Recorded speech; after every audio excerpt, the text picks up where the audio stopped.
Hello there, Glocal citizens. Welcome back to the podcast that inspires a borderless mindset around manifesting a new world. I'm your host, Florence Adu, and I'm coming to you from Ghana. I'm back after the summer in the US.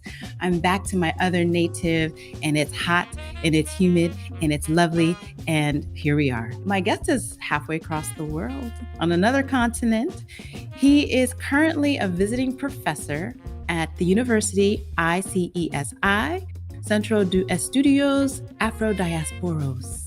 I hope I said that right. And that is in Cali, Colombia. He received his doctorate from the University of California, Los Angeles, that's UCLA, and is the author of Fighting for Honor, the History of African Martial Art Traditions in the Atlantic World. He specializes in the historical ethnography of pre-colonial Africa and the African diaspora with a focus on martial arts, physical culture, religion, sport, historical linguistics, and military history. Yay, we're in for a great conversation. His current research focuses on the social history of the machete and Afro-Colombian machete fighting from 1848 to 1960 and 20th century prison boxing. Dr. TJ Desch-Obi, welcome to the podcast. Thank you so much. It's great to be on. Thanks for having me. Yay. So let's jump right in. Where are you from? Where are you local? And what is your craft? Okay.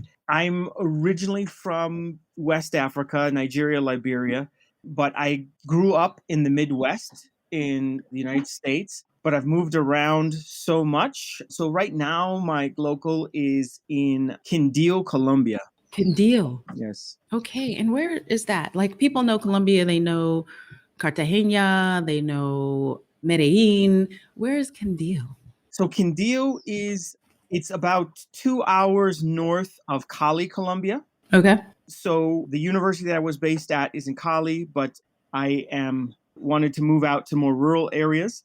So closer to Cali, just north of Cali. Mm-hmm. But at the moment, I am actually local in Vilcabamba, Ecuador, in a Remy Wilco Nature Reserve. But I will be traveling back to Quindío in about a week. Okay. So we know where you're from. We know where you're local.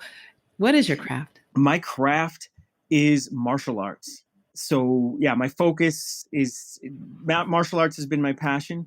And I've just kind of followed my passion for most of my whole life. I started martial arts when I was 8 years old. Uh-huh. And so martial arts is definitely my craft. And secondarily, or because of martial arts, ethnography, historical ethnography is my professional craft. That's what I get paid to do. Mm-hmm. Right. We all have to have that one, right? Okay. So you said you started martial arts at the age of 8 and you grew up in the Midwest. So tell us more about kind of how that came to be. Was it just your parents wanted to put you in something? You would watch a lot of, kung fu movies. How did martial arts become your passion? Yeah, I guess I'm not, I was so young at the time. I'm not sure the whole backstory of how I got put into martial arts, but I was always interested in martial arts. And I think it's just my father had been involved in martial arts, boxing and wrestling and things. So I guess it's just in my blood. Mm-hmm. And so I started out in Asian martial arts, studying in Asian martial arts, but kind of what set my path. So I started out doing Filipino stick fighting and some of the more common kung fu and taekwondo and some of the more common household name martial arts. But my path really my life took its path starting in about junior high school because I had always been interested in the martial arts of Africa. So being in the diaspora. And I remember being in junior high school and talking to people about African martial arts and people looking at me like I was crazy. They're just imagining like Africans in kimonos or something. African martial arts, what are you talking about? But I would consider the traditional wrestling that my father did a martial art because I felt what wrestlers could do. And I'd been stopped by wrestlers when I was studying. So I considered it martial art and I was trying to explain to people, no, Africans have martial arts too. And so it's something that started actually really young in my life. And so while I loved Asian martial arts, but always that trying to translate martial arts into the African diaspora context was something that really started really young for me. And So I remember in high school, so I was a nerd. And so my two favorite places were the martial arts school, well, three, the martial arts school, the playground, and the library. So I loved to go to the library and basically explore the world through books. So I remember writing papers already in high school, trying to write about African martial arts. And so when I was blessed to go to college, that was kind of my focus. And I wrote many papers in college about African diaspora martial arts. And What did you major in? I majored in the comparative study of religion with a minor in psychology. Very Interesting. strange. Yeah, my parents were not happy. Right, especially not African parents. Yeah, but eventually my parents came around. They knew this was my passion. Yeah. And so yeah, but my experience in the comparative study of religion was really trying to get at the heart of spiritual dimensions of African Exactly. That's what I martial arts. was wondering. Yeah. Uh-huh. So I had my two thesis advisors. One of them was a mambo. She was that's a female priestess in Haitian Vodun. For those who Hmm. aren't familiar with the term, That's a mambo. that's what a mambo is. The term mambo. So she was coming from that perspective. So she had a lot of an angle. And then my other thesis advisor was Professor Robert Ferris Thompson, who is the original African diaspora art scholar. He's overlooked in academic circles, but I think a lot of the modern academic study of African diaspora studies owe so much to this man. Really amazing man. And he's actually the one who came up with the term Black Atlantic, although people give credit to other folks. But anyway, he was my advisor. He's an art historian who specializes in African and African diaspora art forms. And he's really the pioneer scholar of African diaspora martial arts. So I was really blessed to work with these two people. Mm-hmm. And I started as an undergraduate in college. I got some grants to do research for my undergraduate thesis. I traveled to Brazil. I traveled back to Nigeria and was kind of looking at the history of martial arts in Nigeria, in Brazil with capoeira. And that's kind of how my journey started. And from there, I haven't stopped. I've traveled all over Africa and a lot of the diaspora, and just looking at these art forms that most people don't even necessarily recognize as something significant. But I think it's an important part of African diaspora history and culture that gets overlooked, because in the West we when you hear the word martial art, you tend to have an image right away of Bruce Lee or Jackie Chan or Shaolin monks, or it's always Asia. But Africans had their own martial art traditions, and as a historian, I can say that the African martial arts are actually even older than the Mm-hmm. Asian martial arts. Mm-hmm. Mm-hmm. There was this mystique that was developed around Asian martial arts, like these were these ancient traditions. But most of the martial arts that people are familiar with, Taekwondo and karate, these are all 19th and 20th century inventions. These are not Right. ancient arts at all. Right. But it has that mystique, and people think about it that way. But really, many of the African martial arts that I've studied and researched are actually much, much older. So Mm-hmm. What is the oldest of the African martial arts that you've come across? it's really impossible to say, because in the African case, it's going back so far. And the question is, how are you defining martial arts and Okay. what's your evidence? The oldest documentation, kind of material documentation we have of martial arts, is the Egyptian tomb of Beni Hassan in Egypt. So in this tomb, there are these elaborate illustrations of various Egyptian martial arts, stick fighting, wrestling, this wide variety, showing different techniques and competitions. So that's our oldest documentary evidence of martial arts pretty much anywhere in the world. Mm-hmm. So it's hard when you start getting back that far to put dates on Yeah. traditions. But of the obviously wrestling, I mean, who knows? It's so universal and it's so ancient, but it's just, when can you start documenting? But the earliest would be that Egyptian tomb illustration. Mm-hmm. Mm-hmm. The art that I probably spent the most time in during my graduate studies is a martial art called Ngolo. And I Okay. was able to trace that art emerged somewhere before the 12th century, somewhere between the 9th and the 12th century. So significantly older than the kind of judo, karate, taekwondo, and all these, like, by centuries older.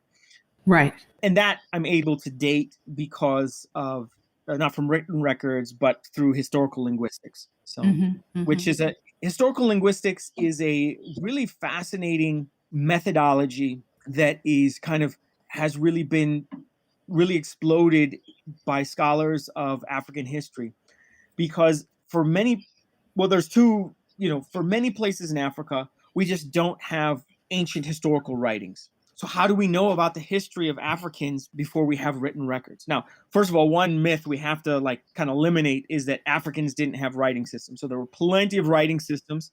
So like in southeastern Nigeria and Cameroon, we have the Nsibidi script. We have the Vai script in West Central Africa. We have other ideographic writing systems. And archaeologists have kind of hypothesized a connection between these writing systems, Egyptian writing systems, with writings that has been found in the Sahara Desert. So there was a time called the, pardon the term, Holocene climactic optimum. So basically, if we go back from, say, 9,000 BC to 2,500 BC, we had this time when Africa became, the rainfall increased, the Lake Chad became this huge, we call it Mega Chad. Archaeologists refer to it as Mega Chad. There were lakes and rivers in what is today the Sahara Desert. So all of that thing that people think of, oh, it's the desert, it's always been the desert. Well, no, actually, it used to be inhabited. And archaeologists have found pictographs on caves in this area and have hypothesized that there's a very ancient writing system that kind of was the ancestor of a lot of these other writing systems. But that's not my focus. Sorry. So I just wanted to dispel that myth. Africans haven't had writing for millennia. Let's just say that. Right. Okay. Right. Now, but for many areas, we don't have the type of writings or the historical old enough writings to talk about the history of Africa in various places. And so one of the techniques that's really been pioneered well and has really produced a lot of great fruit is called, we refer to it as historical linguistics. Some people refer to it as comparative linguistics. And so how this works is that linguists have come up with what's referred to as a Swadesh list. It's a list of words that are the least likely to change over time, the least likely that you would borrow someone else's word. So things like the word for nose or something, you're not going to usually borrow someone else's word for these type of terms. And so we collect these word samples from a number of related African languages. And then using this, we can kind of determine, basically, we create a stratigraphy. So something like a family tree, right? Going back in time to see how related, how long ago did these different languages separate from each other. And then we can figure out in these different languages, we can look at individual words in any subject area that we want. And then we can look at these words and say, is this word in modern day Oshikwanyama, for example, is this word inherited from a mother language? Is it borrowed from another neighboring language? Or was it invention based on a previous term? And if it was inherited from a mother language, we can kind of put it up one level on the family tree to the mother language. So just like Latin gave birth to Spanish, Portuguese, Italian, right? These languages, when words come to these languages, they come to them in set patterns. And if the words are following these patterns, we know that that word came from this mother language. And so we can build a vocabulary of words in this proto languages that are no longer spent, but the mother languages of the living languages in an area. And you can keep going back and back. And you can see how far you can push individual words back on that family tree. And that's boring and tedious and methodical. But once you have the system set up, then you can trace the words. This word came up in this time period. It spread from this language family to that language family. And words are artifacts, right? So we don't have a word for something that doesn't exist. We can't have the word for iron if we don't have iron in our social context, right? So by tracing the history of words And dating the history of words, we can trace the history of ideas, practices, techniques, beliefs, etc. So using these techniques, we can go back in time. We can roughly put a rough chronology on when these words emerged, when they were invented from earlier things, where they. So you can do a history of many different things just using words.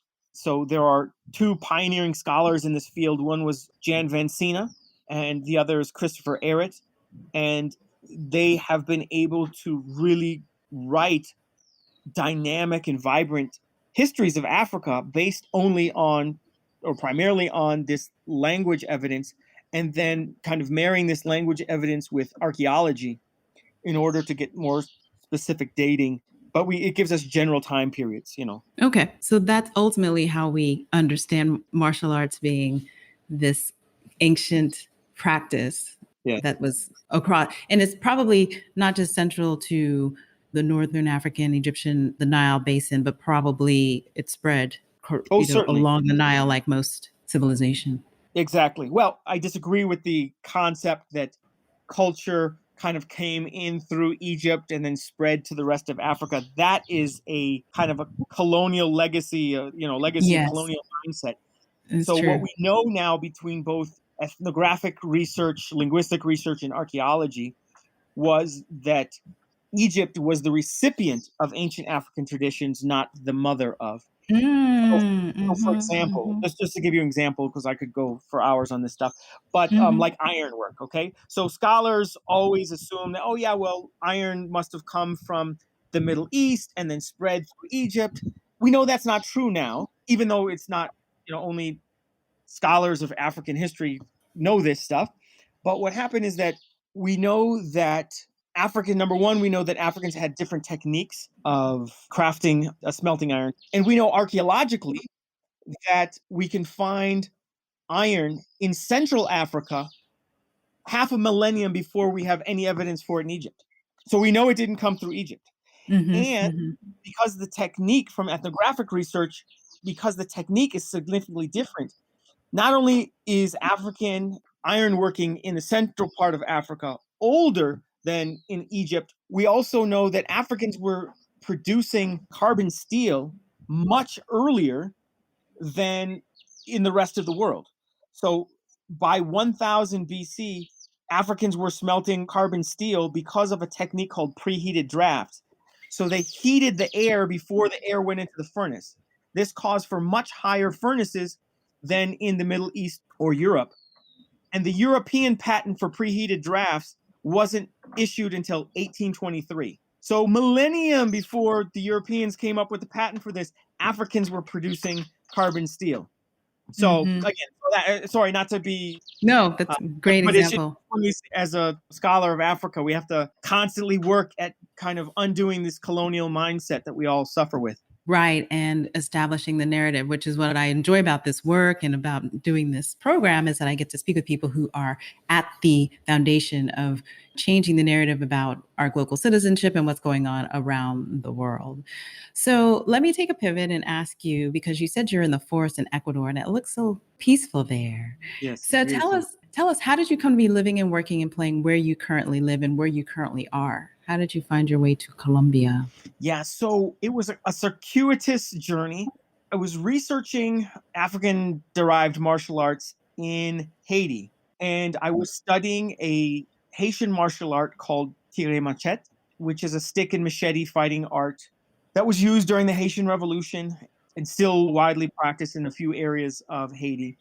And I was training with the master, and the master kind of mentioned casually that, yeah, you can also find some great masters in Colombia. And I'm like, what? Okay, so because I was thinking about this as a local Haitian thing, and then so I said, well, I got to go to Colombia and find out about this. And so, goodness, more than 15 years ago, I first traveled to Colombia and found some masters of this and started studying it. And I immediately fell in love with the Colombian style of machete fighting. It was going to be much easier for me to work. So in Haiti, I had spent maybe 3 field trips in Haiti. But it came to the point where the master in Haiti said, okay, if you want to progress any further, we are going to have to initiate you into the Knight Societies, in translation, Bizango, basically, if you've heard the term. Which I'm Christian by background, so I was like, yeah, I'm not ready to do that. So it made I said, well, and this Colombian thing, I just kind of found this Colombian thing. So that was one side of it, and then the other side of it was that in Colombia there was this fascinating tradition that the martial art masters passed down these little handwritten notebooks called cartillas de milicia. And these cartillas contain historical information because they often say they have the lineage histories, what year the cartilla was made, what year the master or what year the this particular style started.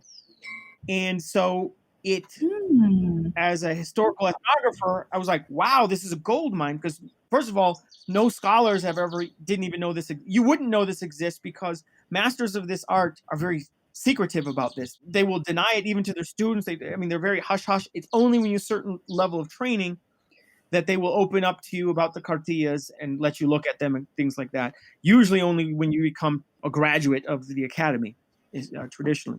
So this was really calling me, and the art is really beautiful, and the educational system is much more organized than it was in Haiti.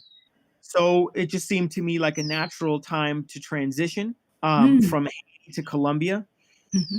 The other thing that fascinated me about the Colombian system is because of this organized pedagogy, the way that they taught this martial art, it would allow me to utilize this linguistic methodology that we talked about before, but instead of tracing words, I could trace movements and educational movement patterns.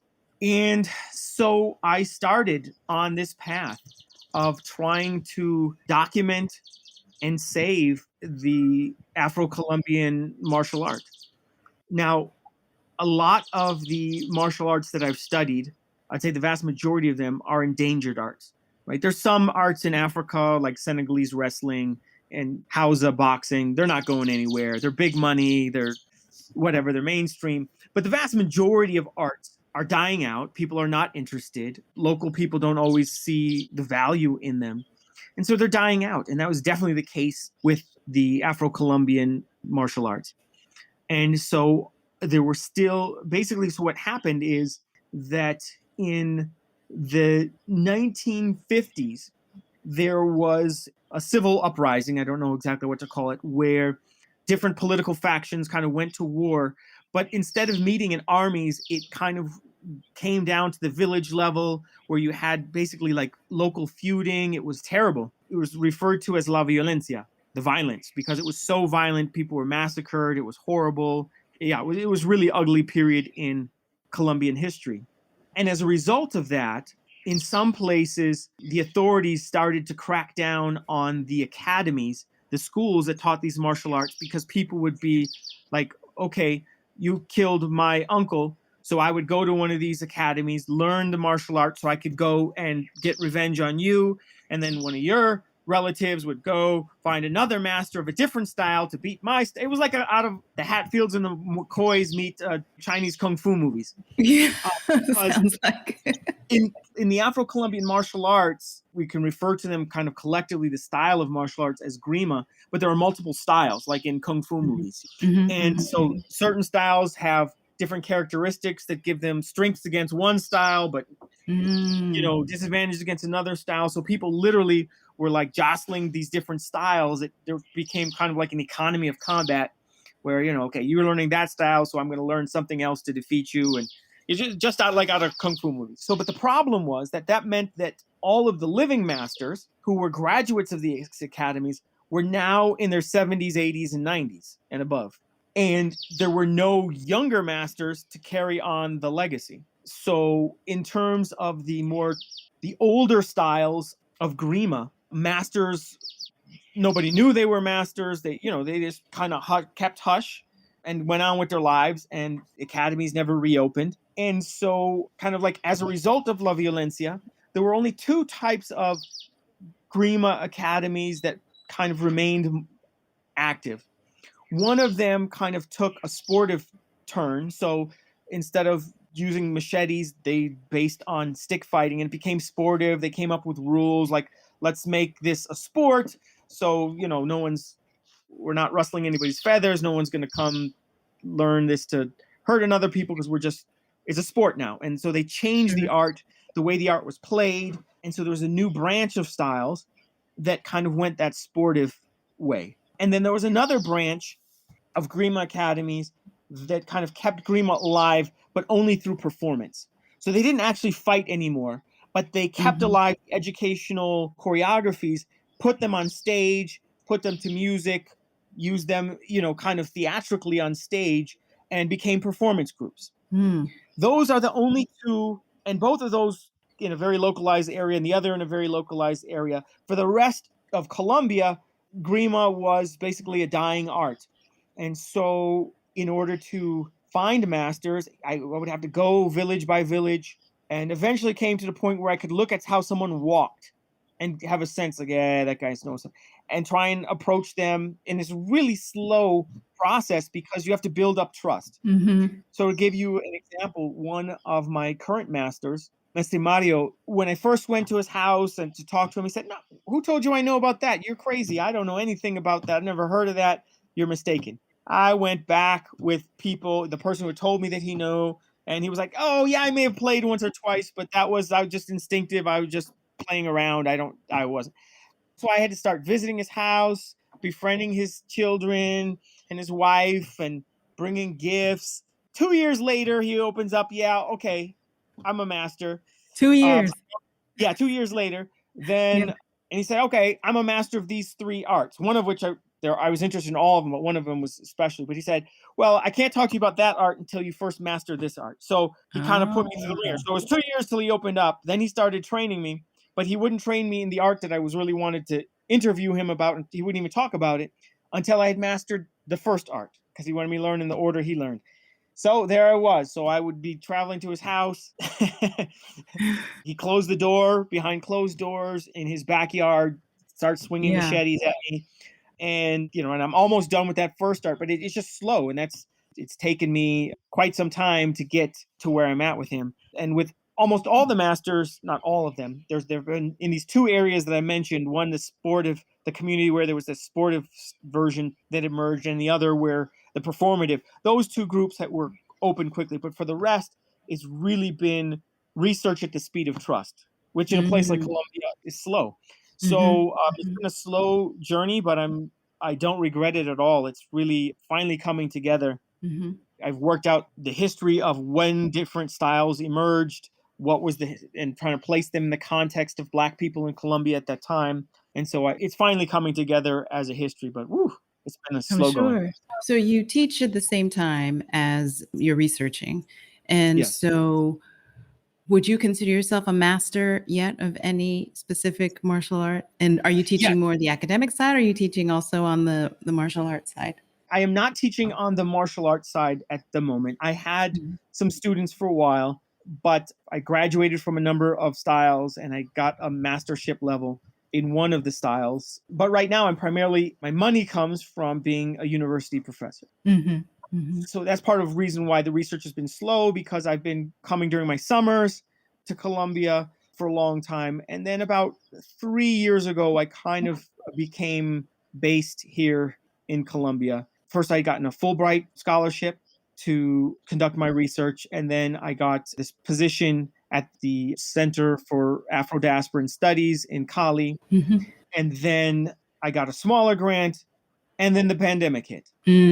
So I have been based in Colombia now for some time, and I'm planning to stay for some time. So for now, I am teaching all my courses online.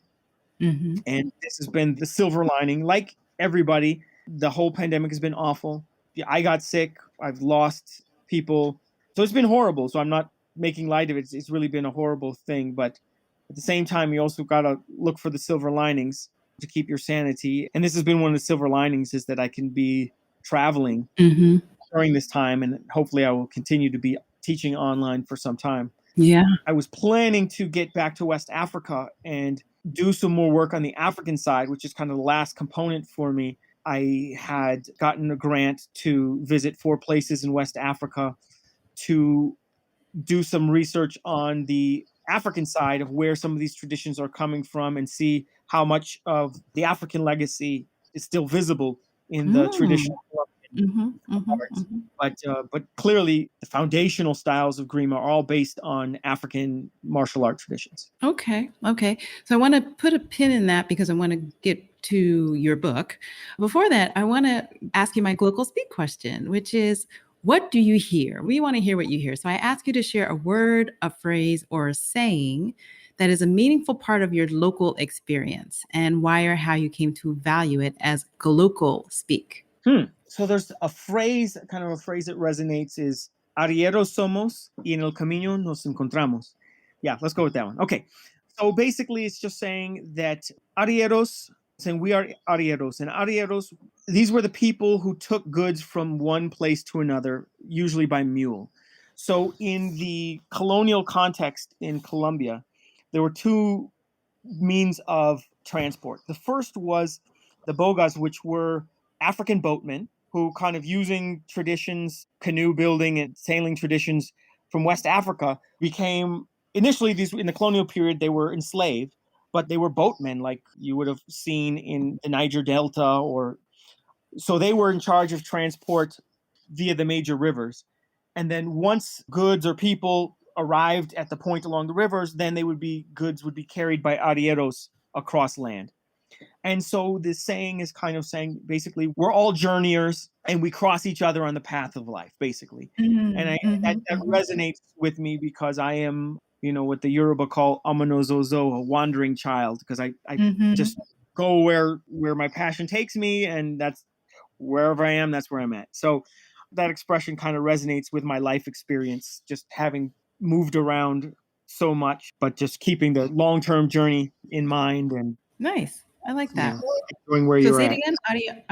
Arrieros. Arrieros somos y en el Arrieros camino somos. nos encontramos. Arrieros somos el camino Nos Ramos. encontramos. Nos encontramos. Nos encontramos. Yeah. Okay. My Spanish is not so great, but I'm pretty good at putting on accents. All right. Yeah, you're good.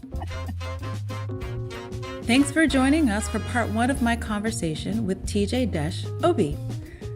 Be sure to join us next time when TJ shares more about his writing and the research that goes into creating new narratives around African history.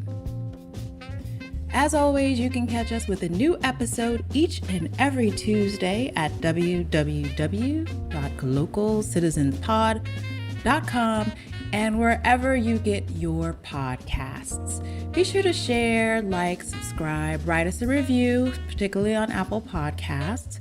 It helps people find the podcast, and recommend a guest if you so like. Again, my name is Florence Adu, and until next time, bye for now.